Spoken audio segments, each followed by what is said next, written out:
Example aggressive response का।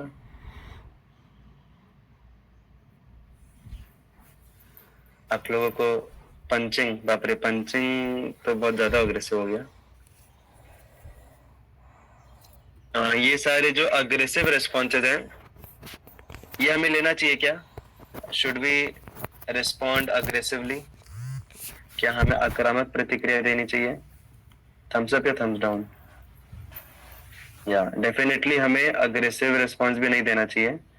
देखिए, आक्रामक प्रतिक्रियाएं कब आती हैं? जब हमारे पास ज्ञान नहीं रहता, ना? जब हमारे पास कुछ सब्सटेंस नहीं रहता अंदर, तो क्या होता है, अभी सब्सटेंस नहीं है और हमको शांत में नहीं रहना है, तो फिर गुस्सा आता है और फिर गुस्से में हम कुछ भी प्रतिक्रिया देते हैं और उससे लोगों को और ज्यादा फिर एक तो उनको और ज्यादा मजा भी आता है हमको गुस्सा दिलाने में, और उनका रिस्पेक्ट और ज्यादा कम हो जाता है धर्म के ऊपर, स्पिरिचुअलिटी के ऊपर, भगवान के ऊपर, हमारे एग्रेसिव रिस्पॉन्स से। और जनरली समाज में देखा जाता है कि कभी अगर कोई भगवान के ऊपर या धर्म के ऊपर आलोचना करता है, तो जनरली जितने भी धार्मिक लोग हैं सबका अग्रेसिव रिस्पॉन्स होता है, आक्रामक प्रतिक्रिया होती है, जो कि गलत है, जिससे कि और बड़ा प्रॉब्लम होता है। जैसे अभी कुछ मूवीज आई थी पीके करके, ओएमजी करके, तो काफी सारे लोगों ने उसका समर्थन किया, ऐसी मूवीज का, और जितने भी धार्मिक लोग थे उन लोगों ने उसकी आलोचना की, उसके ऊपर अलग अलग रील्स बनाया, अलग अलग प्रतिक्रियाएं दी कि ये नर्क में जाएंगे लोग और ये ऐसा करते हैं, वैसा करते हैं, दुष्ट हैं, राक्षस हैं एंड ऑल दैट। तो ये सब अग्रेसिव रिस्पॉन्स हो गए। इसका कुछ फायदा नहीं है अग्रेसिव रिस्पॉन्ड करके, उससे हम और अपनी वीकनेस को दिखाते हैं। लेकिन काफी सारे डिवोटीज हैं, उन्होंने क्या किया, उन्होंने सारे क्वेश्चंस को आंसर किया। हम लोगों ने अपने ड्रामास बनाए, अपने शॉर्ट फिल्म्स बनाए और अलग अलग बुक्स छापी, जिसमें कि नथिंग अबाउट द पर्सन, और उनके जो भी तर्क थे उन तर्कों को हमने लॉजिकली डिफीट किया। तो उसको बोलते हैं असर्टिव रिस्पॉन्स। तो असर्टिव रिस्पॉन्स का मतलब होता है हम पर्सनली ना लें, ना उनके ऊपर ना हमारे ऊपर, हम उस आर्ग्यूमेंट को हम डिफीट करें। जैसे भी यहाँ पे ये एग्जांपल दिया है कि मैं कृष्ण बन के मोर पंख लगा के खड़े हो जाऊंगा, तुम मेरे दर्शन करो, तो इसके रिस्पॉन्ड में हमें क्या बोलना चाहिए?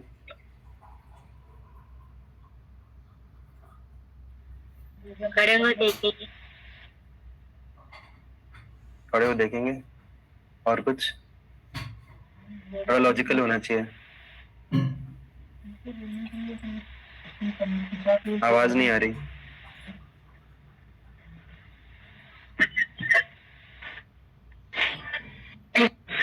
उनसे बोलना चाहिए कि आप अपनी कनिष्ठिका उंगली पे गोवर्धन पर्वत भी उठाइए अगर आप कृष्ण बन सकते हैं तो।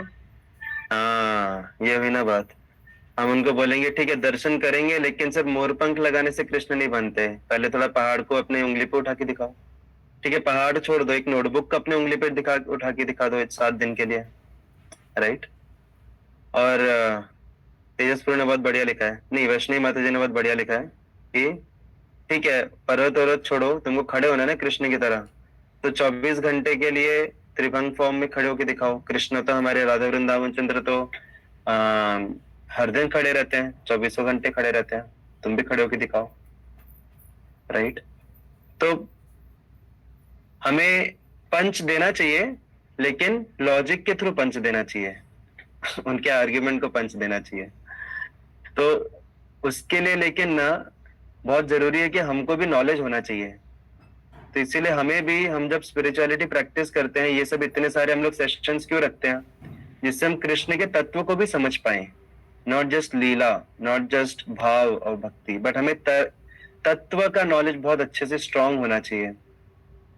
So that's how philosophy is so much important. एक तो खुद के प्रैक्टिस के लिए भी, नहीं तो हमारा भी वैसे ही केस रहेगा कि हम सब कुछ करेंगे, पूजा पाठ करेंगे और भावनाएं रखेंगे, लेकिन कुछ दम नहीं रहेगा हमारी भक्ति में। तो दम आता है तत्व से, तत्व के नॉलेज से, साइंटिफिक अंडरस्टैंडिंग से। और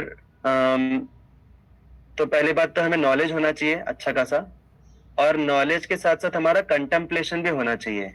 अभी जैसे आप लोग ये सेशंस वगैरह अटेंड करते हैं, तो कई बार क्या होता है, हम लोग सेशन सुनते हैं, ठीक है, आधा घंटा सुन लिया, उसके बाद बस बंद हो गया, खत्म, उसके बाद में फिर वो खत्म, हमारे माइंड से ही निकल जाता है, तो उससे उतना फायदा नहीं होगा। हमें थोड़ा सा मनन करना चाहिए, ठीक है, हमने आज क्या सुना, हमने ये सुना, ये सुना, ये सुना, इसका हम प्रैक्टिकल अपने जीवन में क्या अप्लाई कर सकते हैं, इसका फिलोसॉफिकली हमने क्या क्या सीखा आज, हम हमारी नॉर्मल हमारी जो लॉजिकल अंडरस्टैंडिंग है वो कैसे बढ़ी आज के हमारे सेशन से, हमने क्या क्या चीजें सीखी, उसको हम कैसे लोगों को हम समझा सकते हैं। तो ये सब थोड़ा सा मनन होना चाहिए, कंटेम्पलेशन होना चाहिए। तो ये जब होगा तब जाके फिर ये हमारी बातचीत में आ पाएगा। तो फर्स्ट ऑफ ऑल हियरिंग तत्व, देन कंटेम्पलेटिंग ऑन दैट, मननम करना। और उसके साथ साथ अगर और आपको एडिशनल अच्छा से नॉलेज चाहिए तो प्रभुपाद की बुक्स आर वेरी हेल्पफुल, क्योंकि वो बहुत ही लॉजिकल हर चीज को समझाती हैं। और बुक्स से जनरली ज्यादा अंदर तक जाता है, क्योंकि बुक्स हम बहुत ध्यान से पढ़ते हैं, फोकस करके, टाइम निकाल के अलग से, हमारा खुद का पूरा एंडेवर रहता है उसमें। लेक्चर्स में क्या रहता है कि स्पीकर एंडेवर कर रहा है, हम सिर्फ सुन रहे हैं, हाँ? तो बुक्स से और ज्यादा अंदर तक जाती है नॉलेज। और ज्यादा अगर हेल्प चाहिए तो बेस्ट सोर्सेज ऑफ प्रभुपाद के इंटरव्यूज सुनिए आप लोग प्रभुपाद के इंटरव्यूज सुनेंगे, मॉर्निंग वॉक के कॉन्वर्जेशन सुनेंगे, तो बाप रे, आपका इतना जोरदार ये डेवलप होगा, क्या बोलते हैं, तर्क, कि कभी ये सिचुएशन ही नहीं आएगी कि हमें टॉलरेट करना पड़े लोगों को, क्योंकि प्रभुपाद उसमें डायरेक्टली कन्फ्रंट कर रहे हैं ना लोगों को। तो एक तो नॉलेज होना, नॉलेज के ऊपर कंटेम्पलेशन होना, और उसको सामने प्रेजेंट करते आना लोगों के, तो ये तीनों चीजें इंपॉर्टेंट हैं। और जब हम प्रभुपाद के इंटरव्यू सुनते हैं, पढ़ते हैं, नेट पे बहुत सारे अवेलेबल हैं, यूट्यूब पे, तो वो अगर हम सुनते हैं, पढ़ते हैं, तो उससे कैसे, कौन सी सिचुएशन में किसको कैसे क्या बोलते हैं, मुंह तोड़ जवाब देना है, वो हमको प्रभुपाद से बेटर कोई किसी से हम नहीं सीख सकते, क्योंकि प्रभुपाद ने ऐसे ऐसे केसेस हैंडल किए हैं जो हम कभी सोच भी नहीं सकते, राइट? तो is perfect example in everything. तो like that, in short we understood कि हमें टॉलरेट तो बिल्कुल नहीं करना चाहिए, और हमें अग्रेसिवली भी रिस्पॉन्ड नहीं करना चाहिए, हमें असर्टिवली रिस्पॉन्ड करना चाहिए। उसके लिए हमें नॉलेज होना चाहिए, कंटेम्पलेशन होना चाहिए, और उसके साथ साथ प्रभुपाद के हम बुक्स और उनके इंटरव्यूज से और ज्यादा हेल्प ले सकते हैं। Is that fine? हाँ, एक और चीज है कि कभी ऐसा कुछ होता है, कोई अगर ऐसा कुछ बोलता है जिसका हमें क्लैरिटी नहीं रहता कि इसका हम कैसे रिस्पॉन्ड करें, तो वो हमें आके पूछना चाहिए। मेरे साथ भी ऐसा होता था कि मुझे अच्छा नहीं लगता था, अरे क्या बोल दिया, बट मेरे पास कोई जवाब भी नहीं रहते थे। तो I used to come to my mentor, मैं अपने मेंटर से आके बोलता था कि ये देखो उन्होंने ऐसा बोला, मुझे ऐसे कैसे बोलना चाहिए इसके रिगार्डिंग। तो मुझे उनसे और ज्यादा अच्छे से एक्सपीरियंस मिलता था। तो ऐसे धीरे धीरे एक्सपीरियंस के साथ we become more mature in answering the things. So हमें आके क्लैरिफाई करना चाहिए डाउट्स, फिर आपस से, जरूरी नहीं उसको हम वापस से बोले, बट नेक्स्ट टाइम कोई और अगर बोलेगा तो we should have a proper response to give to them. So like that. Is that fine, Mataji? Yes, okay. तो आज का हमारा जो श्लोका है वो भी थोड़ा सा रिलेटेड ही है, इट्स रिलेटेड टू नॉलेज। हमारा न्यू चैप्टर शुरू हो रहा है आज।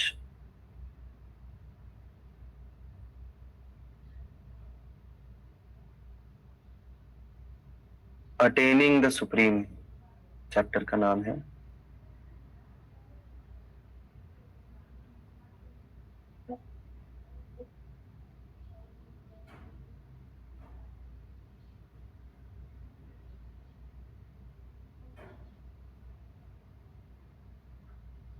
ओके, तो कृपया सभी मेरे पीछे दोहराइए।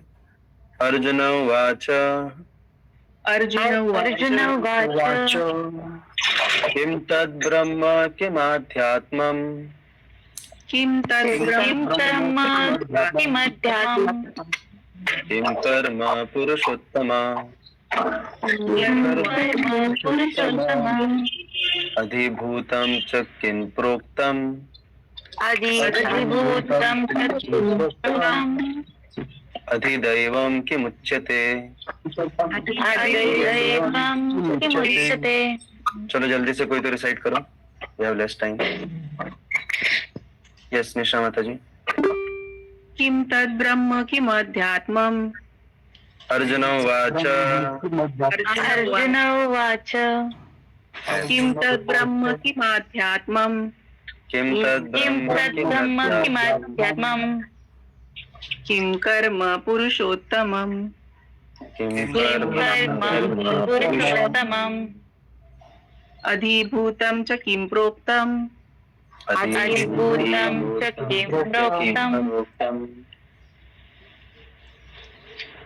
मधिदैवं किमुच्यते।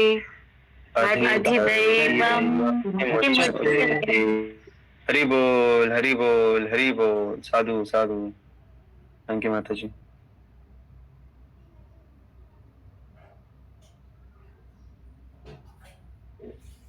Hare Krishna. Arjuna inquired, "O my Lord, O Supreme Person, what is the Brahman? What is the self? What are fruitive activities? What is this material manifestation? And what are the demigods? Please explain this to me." Hare Krishna. Hare Krishna. Thank you Rameshwar Prabhu. तो ये जो श्लोक है इसके ऊपर हम जितना भी चर्चा करें कमी है। वेरी इंपॉर्टेंट श्लोका, और एक एक शब्द के ऊपर बहुत सारी चर्चा हो सकती है, बहुत कुछ समझ सकते हैं। बट स्टार्ट करना चाहूंगा मैं एक सवाल के साथ कि यहाँ पे अर्जुन जो है उनका युद्ध किसके अगेंस्ट हो रहा है? Against whom Arjun is fighting? Anyone no? Mind. या गुड। माइंड हम बोल सकते हैं, करेक्ट। और कुछ एनी अदर अंडरस्टैंडिंग इस श्लोका से रिलेटेड थोड़ा आप आंसर कर सकते हैं? Doubts, confusions, very good. Root cause क्या है इन सब चीजों का? माइंड, डाउट्स, कंफ्यूजन्स का? अज्ञानता। अज्ञान। वेरी गुड, हरि बोल। ये हुई ना बात। तो the whole Bhagavad Gita is like, कुछ लोग बोलते हैं कि Bhagavad Gita is a book of violence, कुछ लोग बोलते हैं Bhagavad Gita is a book of silence. But Bhagavad Gita ना ही वायलेंस के अगेंस्ट है, ना ही साइलेंस के अगेंस्ट है। इट इज अगेंस्ट अज्ञानता, इग्नोरेंस और लैक ऑफ अवेयरनेस, नॉलेज। क्योंकि अगर वायलेंस होता भगवत गीता का पर्पस, तो क्या अर्जुन ये सब पूछते कृष्ण से? क्या युद्ध भूमि में ये सब पूछा जाता है कि ब्रह्म कौन है, मैं कौन हूँ, देवतागण कौन है, दुनिया क्या है, कर्म क्या करना है? क्या ये सब वॉर में पूछने वाली बातें हैं? वॉर में पूछना चाहिए कि अरे किसको पहले मारूं मैं और किसको कैसे मारूं, राइट? और आप नहीं मार सकते क्या? थोड़े कुछ लोग आप मारो, थोड़े कुछ लोगों को मैं मारूंगा। तो ये सब सवाल पूछने चाहिए थे अर्जुन को वॉर फील्ड में। और क्या पूछ रहे हैं वो? मैं कौन हूँ, आप कौन हो, देवतागण कौन है? तो इससे पता चलता है कि यहाँ पे पूरा जो डिस्कशन हो रहा है वो वायलेंस के ऊपर नहीं हो रहा, वो अज्ञानता के अगेंस्ट हो रहा है। तो the whole Mahabharat war is against, specially अगर हम भगवत गीता की बात करें तो it is dealing with war against अज्ञानता। तो जनरली लोग क्या करते हैं? लोग जनरली भक्ति को या स्पिरिचुअलिटी को थोड़ा साइडलाइन कर देते हैं अपने जीवन से, जब उनके लाइफ में कुछ तो क्रिटिकल सिचुएशंस आती हैं ना। तो क्या आप कोई उदाहरण दे सकते हैं ऐसी कौन सी परिस्थितियां आती हैं जीवन में जिनमें हम भक्ति को साइडलाइन कर देते हैं थोड़ा? हाँ, एग्जाम्स, यस। और कुछ?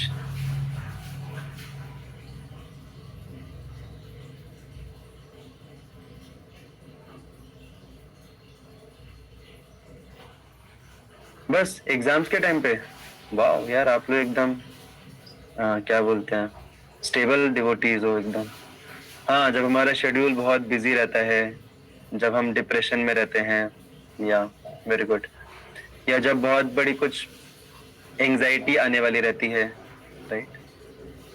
तो यहाँ पे अर्जुन जो है, अर्जुन ऑफ कोर्स देखिए अभी एग्जाम्स आ रहे हैं या फिर कुछ बहुत बिजी शेड्यूल है, तो वी कैन मॉड्यूलेट भक्ति, हम थोड़ा सा उसको कम टाइम दे सकते हैं, हम लोग पढ़ाई को ज्यादा टाइम दे सकते हैं, लेकिन साइडलाइन करने का मतलब मॉड्यूलेशन नहीं होता।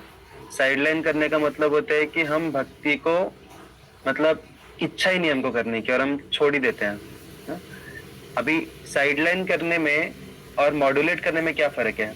जैसे फॉर एग्जांपल कोई व्यक्ति है जो डेली 10 माला कर रहा है चैंटिंग, ओके, और उसका एग्जाम आ रहा है, और जो साइडलाइन करेगा वो भी हो सकता है 2 माला पे आ जाए, और जो मॉड्यूलेट कर रहा है, थोड़ा सा बैलेंस करने का प्रयास कर रहा है, हो सकता है वो भी 2 माला पे आ जाए। तो साइडलाइन करने में और मॉड्यूलेट करने में क्या फर्क है, कोई बता सकता है?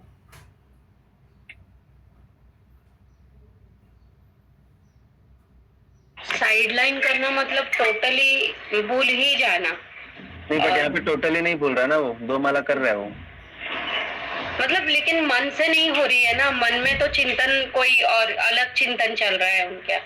ओके, और ठीक है। जो मॉड्यूलेट कर रहे हैं मतलब हाँ याद है लेकिन समय नहीं दे पा रहे उस हिसाब से।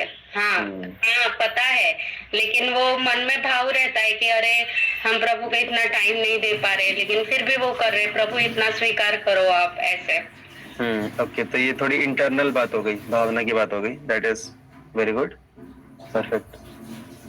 कंसंट्रेशन में फर्क आना, वो वापस से नहीं आएगा। ओके, ठीक है, गुड, सही है, आप सभी के आंसर सही है। बट एक मेजर फर्क क्या पड़ता है कि मॉड्यूलेट हम करते हैं अंडर गाइडेंस, ओके, और साइडलाइन हम करते हैं based on our own whims. हम अपने विम्स को अभी क्या बोलते हैं हिंदी में, हम अपने खुद के इच्छा से हम उसको कम कर दिए अगर भक्ति, तो फिर then that is a compromise in bhakti. हम भक्ति में कॉम्प्रोमाइज कर रहे हैं अगर हम अपने खुद की इच्छा से अगर हम कम कर देते हैं तो।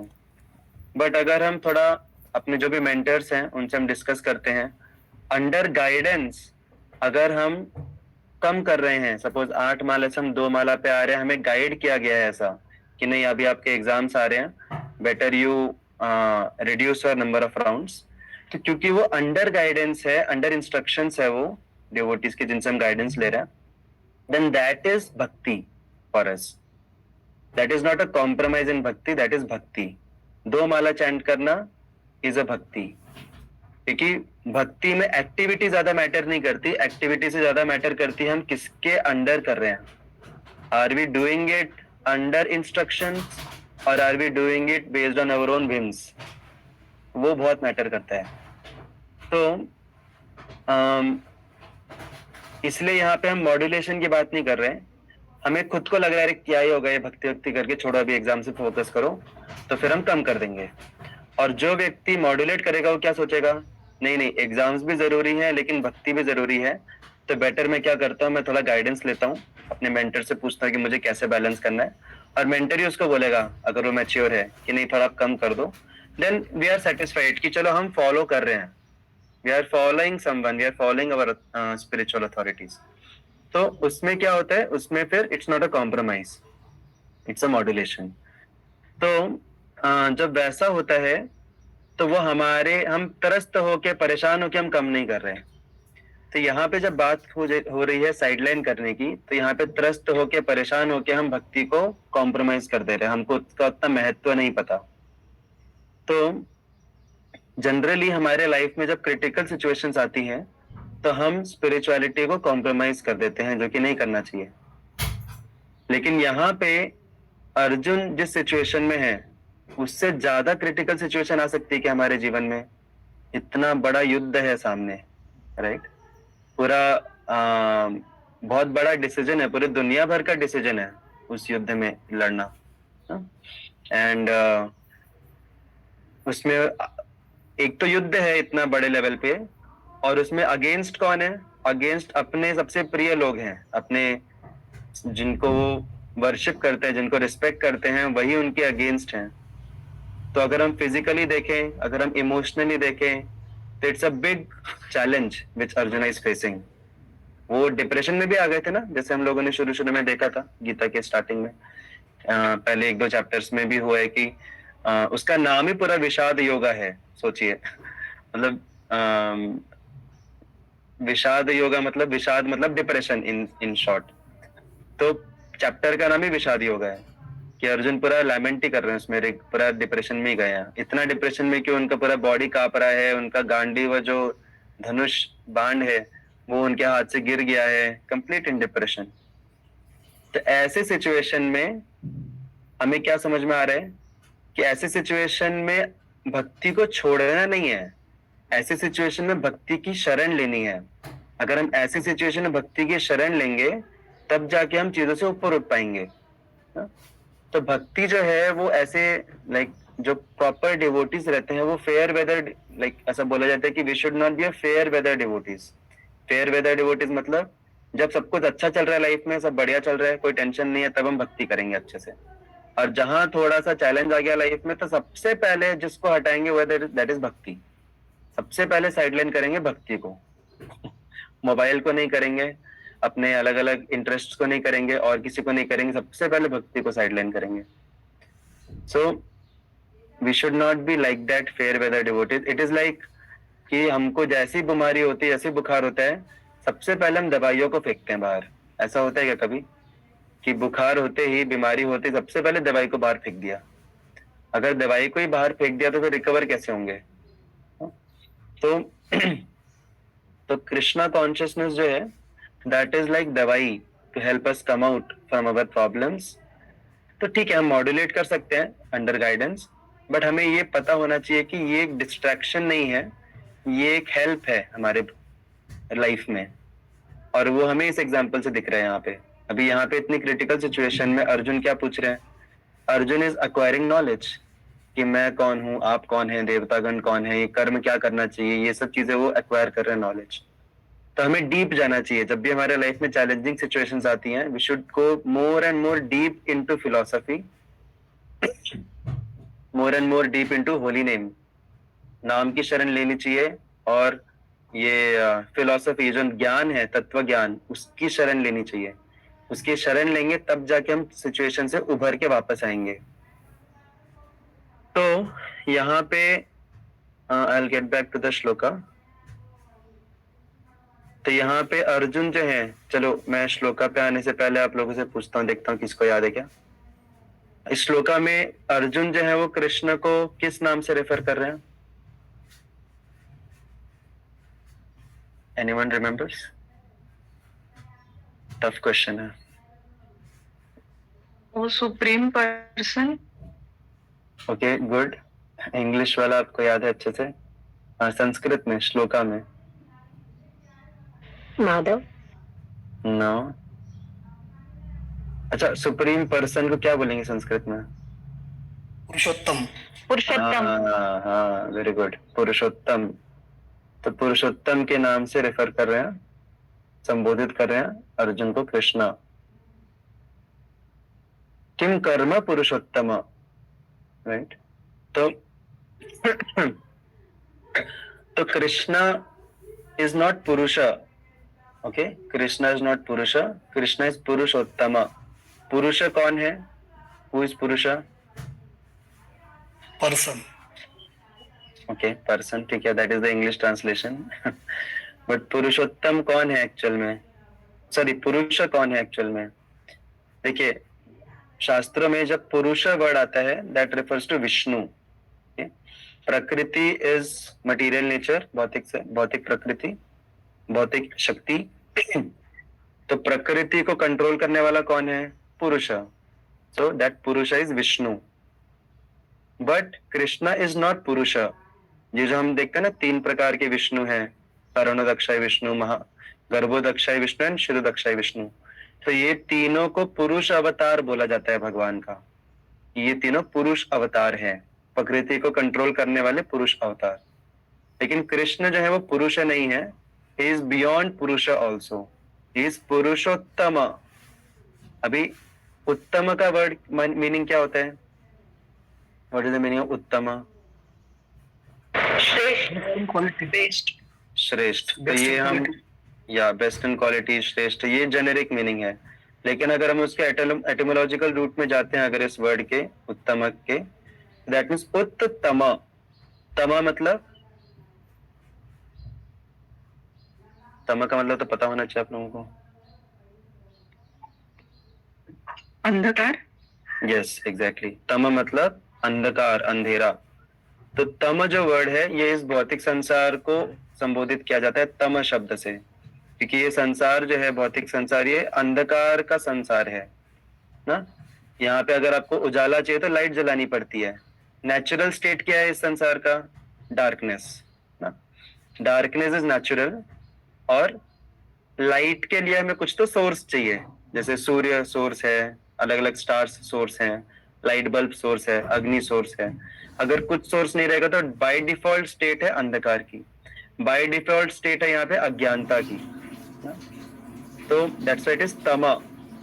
और उत्तम मतलब the person who is beyond तमा, जो इस संसार से परे है। ओके, तो कृष्णा इज पुरुषोत्तम, मतलब कृष्णा इज द पुरुष हु इज उत्तम, जो इस संसार के बियॉन्ड जो पुरुष है दैट इज कृष्णा, और इस संसार के कंट्रोल करने वाले जो पुरुष हैं that is Vishnu. Difference clear हुआ? तो यहाँ पे अर्जुन ऐसे ही उनको कुछ भी नाम नहीं दे रहे, बहुत सोच समझ के उनका नाम दे रहे हैं पुरुषोत्तमा। क्यों? क्योंकि अर्जुन खुद भी अभी तम से ऊपर उठना चाहते हैं। जैसे हमने डिस्कस किया कि यहाँ पे अर्जुन का जो लड़ाई है वो दुर्योधन, भीष्म इनके साथ नहीं है। अर्जुन का लड़ाई चल रहा है यहाँ पे अज्ञानता से, एंड अज्ञानता इज रेफर्ड बाय तमा, तो इसलिए वो पुरुषोत्तमा की शरण ले रहे हैं। तो अगर हम भी पुरुषोत्तमा की शरण लेते हैं तो हम भी अपने जीवन के अंधकार से बाहर निकल सकते हैं बाय टेकिंग शेल्टर। तो भगवान की शरण लेने का मतलब क्या होता है? अभी यहाँ पे पुरुषोत्तम की शरण लेना मतलब वो क्या अपने भाइयों को बोलेगा कि चलो थोड़ा प्लेट लेकर आओ, मैं आरती आरती उतारता हूँ कृष्ण की? नहीं। तो पुरुषोत्तम की शरण ले रहे हैं वो उनसे ज्ञान अर्जन करके, उनका गाइडेंस लेके। तो ठीक है, worshipping is also one part of bhakti, but that is not the only part of bhakti. तो most important part of bhakti is कि हम भक्ति का ज्ञान अर्जन करें। We take guidance of Krishna coming through guru sadhu शास्त्र, और उसके आधार पे हम ये समझे कि ये दुनिया क्या है, ब्रह्म क्या है, हम कौन है। बेसिकली यहाँ पे कितनी चीजें पूछी हैं? ब्रह्म, अध्यात्मम, कर्म, अधिभूतम, अधिदैवम। तो ये 5 चीजें पूछी हैं अर्जुन ने, और ये 5 प्रश्नों में इस पूरे एग्जिस्टेंस का जवाब है। तो अगर आपको कोई भी प्रकार का प्रश्न उठता है दुनिया से रिलेटेड, तो वो इन 5 कैटेगरीज में से एक से रिलेटेड रहेगा। तो ब्रह्म का मतलब क्या होता है? What is the meaning of ब्रह्म?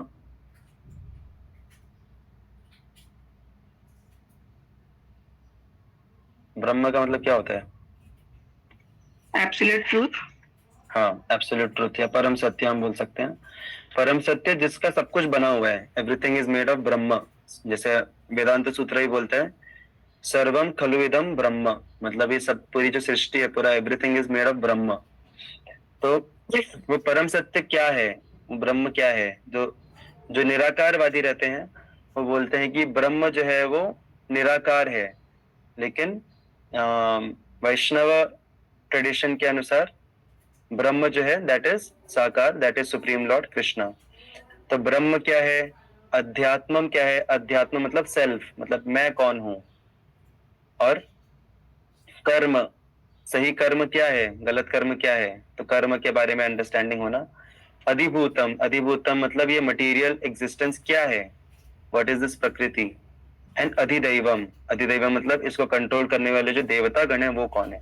तो यहाँ पे देखिए एक इंपॉर्टेंट चीज है, बहुत इंपॉर्टेंट चीज है समझना। जैसे मायावादी लोग बोलते हैं कि सब कुछ एक है, हम भी एक, हम भगवान है, भगवान हम है, देवता वगैरह सब भगवान, सब कुछ एक है ना? भगवान ने ही खुद को विस्तार कर लिया इस प्रकृति के रूप में और भगवान का एग्जिस्टेंस खत्म हो गया। That is one theory. आप लोगों को पता होना चाहिए सब चीजें। मायावाद क्या बोलता है? मायावाद के अनुसार भगवान थे ओरिजिनली, और भगवान ने पूरी सृष्टि का निर्माण किया, और फिर भगवान उसमें डिसॉल्व हो गए, मतलब भगवान का सेपरेट एग्जिस्टेंस खत्म हो गया। या फिर जितने भी देवी देवता गण है ये सब भी भगवान है, सभी देवी देवतागण भगवान है, आप किसी की भी वर्शिप करो एक ही बात है। या फिर आप खुद ही भगवान हो, हम सब भी भगवान हैं। तो पूरा खिचड़ी बना हुआ है इस फिलोसफी में कि सब कुछ एक है, सब कुछ एक दूसरे के बराबर है। अगर ऐसा होता तो यहाँ पे अर्जुन क्या अलग अलग प्रश्न पूछते क्या? यहाँ पे अर्जुन क्या पूछ रहे हैं? ब्रह्म क्या है, मैं कौन हूँ, कर्म क्या है, दुनिया क्या है, देवी देवता क्या है? अलग अलग प्रश्न पूछ रहे हैं। यहाँ पे टाइम पास करने बैठे हैं क्या अर्जुन कि बहुत टाइम है, चलो थोड़ा सा टाइम पास करते हैं? नहीं, यहाँ पे टाइम कम है, क्रिटिकल सिचुएशन है, एक एक शब्द मैटर करता है। तो यहाँ पे इतना अलग अलग करके पूछा एलेबोरेटली, मतलब it's a very clear proof कि सब कुछ एक नहीं है। भगवान अलग है, उनकी सृष्टि अलग है, प्रकृति अलग है, हम अलग है, हम कभी भगवान नहीं बन सकते। देवी देवता अलग हैं। सबसे ज्यादा स्ट्राइकिंग यहाँ पे अंडरस्टैंडिंग क्या है कि देवी देवता अलग हैं, उनको अलग से गिना है अर्जुन ने, ब्रह्म भगवान को अलग से गिना है। तो हमें क्लियर होना चाहिए कि सब कुछ एक नहीं है, सब कुछ अलग अलग है और हमें उनको अलग अलग एनालाइज करना चाहिए। तो इसके बारे में प्रॉपर एनालिसिस, प्रॉपर अंडरस्टैंडिंग भगवान देंगे आगे के श्लोकाज में। The whole chapter is about this. तो आप सोचिए कि इन क्वेश्चन में सब कुछ कवर कर लिया। सो दैट मीन्स अगर हमें ये अंडरस्टैंडिंग होगी आगे की, तो उसमें हमें अब we will be having understanding about everything. और ये जो नॉलेज है ये सेक्टेरियन नॉलेज नहीं है। यहाँ पे कुछ हिंदू मुस्लिम या धर्म के बारे में कुछ आ रहा है क्या? कुछ भी नहीं आ रहा। इट्स ऑल साइंस, ये पूरा विज्ञान है ना। That's how we understand that knowledge of Gita is so scientific. It is not sectarian, related to any particular dharma. Okay, so we'll stop here. बोलने को तो बहुत कुछ है श्लोका में, but we have time limit also. हरे कृष्णा। श्रीमद् भगवद गीता की जय। श्रील प्रभुपाद की जय। Hare Krishna Krishna Krishna Hare Hare, Hare Ram Ram Ram. Thank you so much. Hare Krishna Prabhu ji.